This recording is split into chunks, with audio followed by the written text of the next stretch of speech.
खमंग व कुरकुरीत अळूवडी कशी करायची ते बघूया। त्यासाठी अळूची पाने स्वच्छ करून देठ काढून घ्यायचा। पानाची मागची शीर काढून थोडे लाटून घ्यायचं। नंतर हिरवी मिरची, लसूण जे घालून मिक्सरला पेस्ट बनवून घ्यायची। एका बाउलमध्ये बेसन पीठ घेऊन त्यात हिरवी मिरचीची पेस्ट, तीळ, तांदळाचे पीठ, लाल तिखट, हळद, धनेपूड, चिंचेचा कोळ, चवीनुसार मीठ घालून घ्यायचं।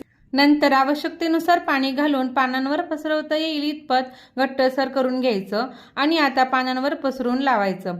पानांचा चौकोन बनवून पुरेसं बेसन पीठ लावून त्याचा रोल बनवायचा आणि हा रोल स्टीमरमध्ये 20 मिनिटांसाठी वाफवून घ्यायचा। नंतर रोल चांगला थंड करून त्याच्या वड्या पाडायच्या। तुम्ही ह्या वड्या अशा तळू शकता, परंतु या वड्या जास्त तेलकट होऊ नयेत म्हणून एका बाउलमध्ये 2 चमचे बेसन पीठ, किंचित हळद, थोडंसं लाल मिरची पावडर, चवीनुसार मीठ घालून आवश्यकतेनुसार पाणी घालून स्लरी बनवायची। ती दुधासारखी पातळ असावी।